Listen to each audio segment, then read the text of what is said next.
Good evening, everyone. Welcome back to Grandma's Handbag. Glad to be back on your device, your screen. I feel like I've been bombarding you a bit this week. I'm back with a contest entry for Andrew from Tales from the Crate. 500 subscribers, and we know you've gone way past that now, Andrew, and what can I say? Well, there's probably a lot I can say, but what I'll do first is toast to you.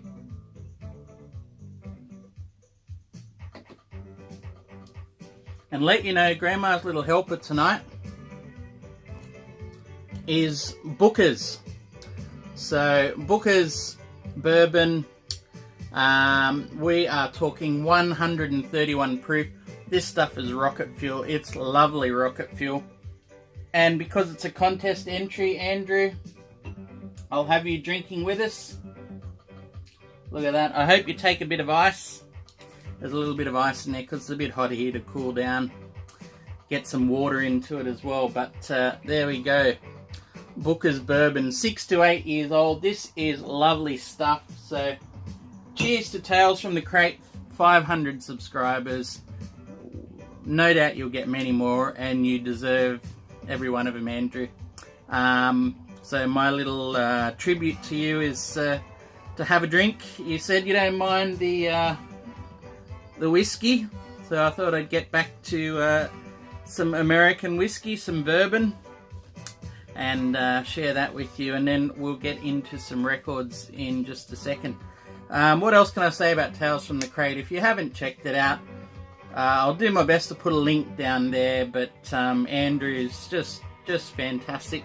He talks records so well. I mean, everyone pretty much, I could sit and listen to Andrew talk records. He just talks everything about and around them so well. Not to mention that he's really good on going deep and relating what the music means to him, you know, and if that isn't what this is about, I'm really not sure what it is, because, you know, anyone can listen and show music, but when you can just weave a bit of the personal story, and that makes a difference. It just makes a connection, and everyone has that, the feeling that music gives them. So he's great at putting that out there as well. Been a record store owner, and look, which one of us on here hasn't wanted that? There can't be many. It's certainly the dream. So yeah, just a fantastic channel, and to many more subscribers, Andrew.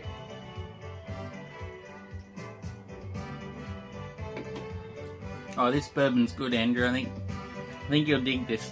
All right, subscriber contest, 5 to 10. Cover versions that are, what's the best way to say it? Twisted, that are out of their genre, that, are a marked departure from their songs. Now, I hope these sort of fit the bill. I really struggled, and I know this is a late entry. It took me a while. I came up with some really quickly, and I realised they're in a very short space of time, sort of about 4 to 5 years in the late 80s, early 90s. And I've held on to them for 2 weeks going, no, there's got to be more, but then I decided I'll just go with these, because, well, they're great songs, they're formative songs. It seems almost like the bands at that time weren't afraid to cover songs that they liked in their own way without a commercial constraint, and also were happy to pass on the secrets, the knowledge. This is what influenced us, and this is what we think you should get into if you like us. So the first one I have to put up, I always think is a great cover. Slip Inside This House, Primal Scream. Primal Scream covering Slip Inside This House, which was the 13th Floor Elevators. I wish I could needle drop an original, but can't do that. I don't have a lot of the originals, actually, but so 13th Floor Elevators off their second album, Easter Everywhere. And what I love with this cover version is Primal Scream take the house element of Slip Inside This House and turn it into Acid House. Whereas the original Slip Inside This House was acid rock. So I just think it's a fantastic sort of version of it. When you hear the 13th Floor Elevators version, it's crazed, it's manic. When he's saying slip inside this house as you pass by, it's as though it's a refuge from the insanity, the craziness, the weirdness of the 60s that's going out there. Whereas Primal Scream's version is much, much more enticing.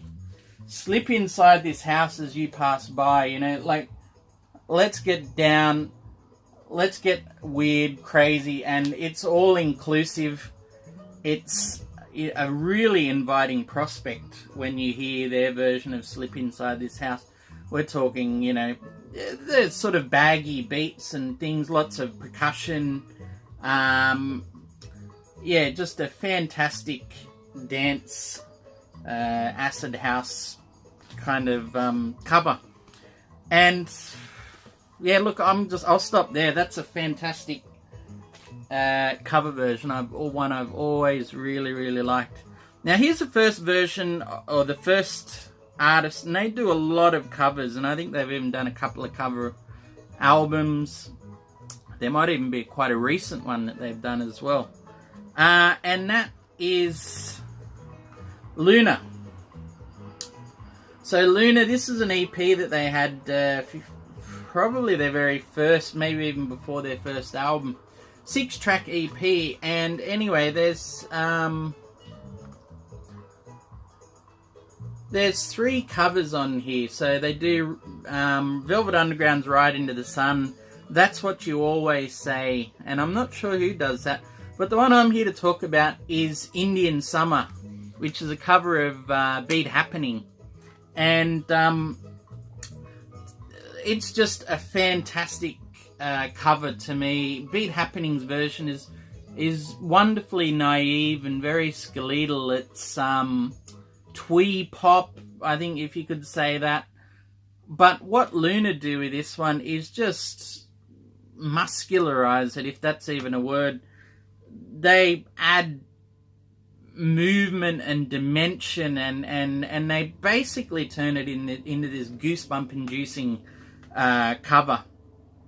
And it just keeps sort of ramping up in intensity and you know, dripping with nostalgia as well. And it's not something that I really get off the first one. It's kind of, the originals are, like I said, twee, and you know, there's a charm in that as well, and it sort of keeps a naivety there. But this one sort of really makes you yearn for the past. So the next one is very, very much related to that. A couple of years earlier, Dean Wareham's earlier band Galaxy 500 on Fire. Now, I don't know if it's cheating because I haven't got the vinyl to show you anyway, but these Ryko disc versions, they put on a couple of B-sides. And again, Galaxy 500 were never afraid to cover songs. They did Yoko Ono, Jonathan Richman's songs, even in the course of a straight album. And then the B-sides picked up covers all over the place. You've got Victory Garden by the Red Crayola, and then the one I'm here to talk about is Ceremony by New Order originally. So in a way, it's a very similar cover to Luna, but we're talking, again, going from, you know, the New Order crossover from Joy Division to New Order. So this sort of bravely going out into an electro area from a rock sort of sound, whereas Galaxy 500 just absolutely ratchet up the indie rock from the, you know, dance beginnings of New Order. Gets me every time. So yeah, if you can have a listen, see what you think.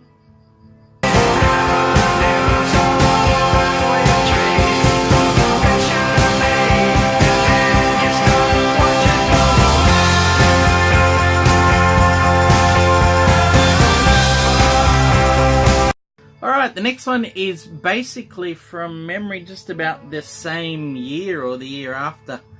Again, no vinyl, and I don't even have the actual album. This is the album with the B-sides and that, but we're talking now Flaming Lips with In a Priest-Driven Ambulance. Andrew, I know you've mentioned this album before, but I really have to put a word out for What a Wonderful World, which the Flaming Lips do.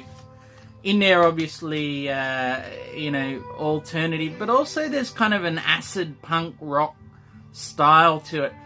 Blaring, you know, distorted, dissonant guitars. But I think they actually say best, and in the liner notes here, if I can read this, what they say totally to me comes through on the track. When we were justifying the reason for doing this song, we were avoiding the truth. We'd convinced ourselves we were doing the song sarcastically, really meaning it's an evil or shitty world. But luckily, the song being of such power and quality, our optimism and enthusiasm shine despite our intentions. And you totally get that through this song. You know, they don't want to believe, but it's the actual power of that song.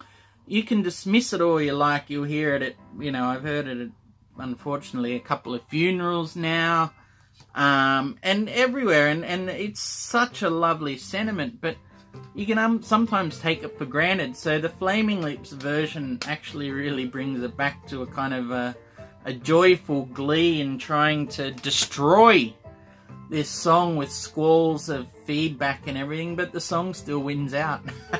And I love that. I really love that about it. And I think to myself, what a wonderful world.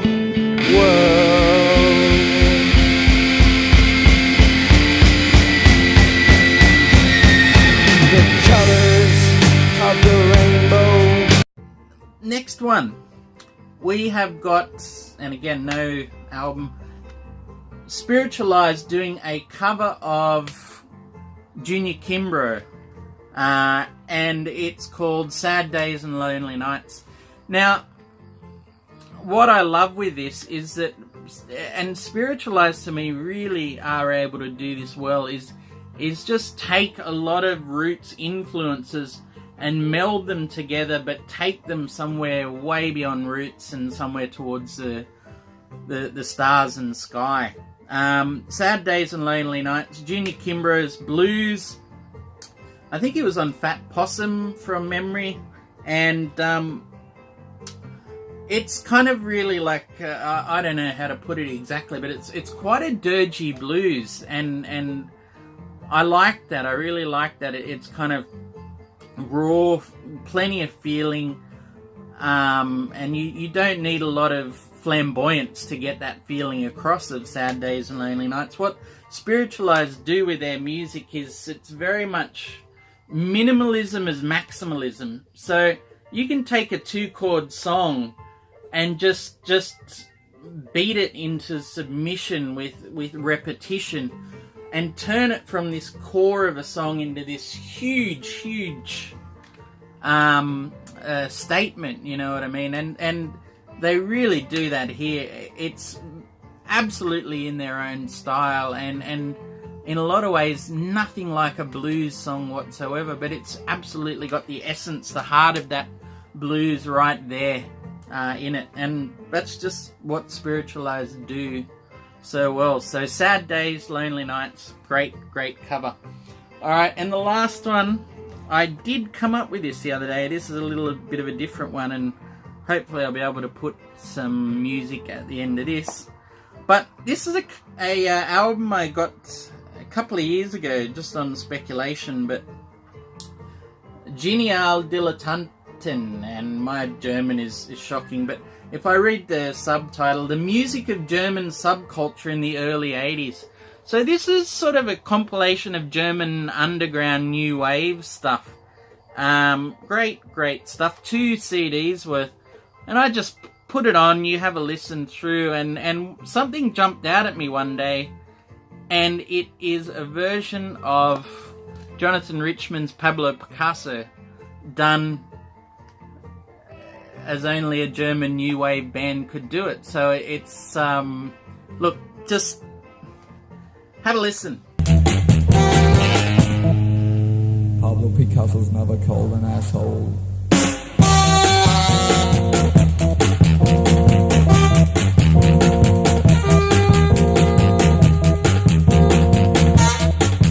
So there. How would you describe that? I guess the closest thing I think of is it comes up to, is it the Flying Lizards when they do Money? You know, that real robotic, angular, sort of thing. But it's very gleeful at the same time. And that cover version of Pablo Picasso on here, and I should tell you the artist. The artist is Ornament und Verbrechen. So no, I don't have the German for that at the moment, but just a really great cover, one that makes me smile anytime I hear it. Richman's version, John Cale's version, this version especially, such a great song and such a great version of a great song.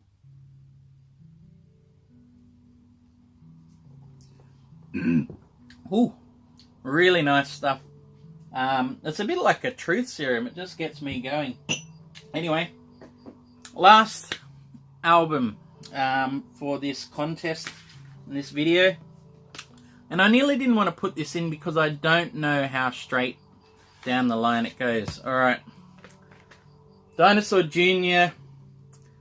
And I wish I could say it was on this album, but it's actually on the CD version of the album that I've got. And you all probably know then which song it is. It's Show Me the Way, originally by Peter Frampton. And here it's Dinosaur Jr. doing it. Now, I absolutely love this version. And it's almost in a guilty pleasure way because I don't even know how close it sounds to the original, which is why I wasn't going to include it. But then there's just something about J Mascis, you know, drawling all over the song vocally, and then, you know, gleefully shredding it up on the guitar as though, you know, being an SST band and in the underground of the US in 87, 88, you shouldn't be playing anything like Stadium Rocker Peter Frampton, but you know, you can't deny this song. He just wants to let it rip and have some fun with it, and it totally comes across on Show Me the Way. So yeah, if you haven't heard it, here's a little drop of it and see what you think.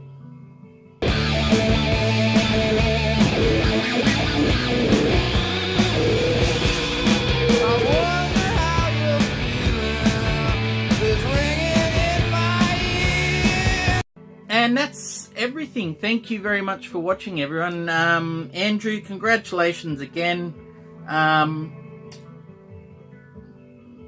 Your drink here will be in very safe hands tonight. I'll certainly help you out with that. But in the meantime, all the best to you and your channel. Fantastic work. And yeah, really look forward to plenty more from you and chatting through the future. Alright everyone, thank you very much for watching. I hope there's been something of interest. Until the next video, take care and we'll talk soon. Bye bye.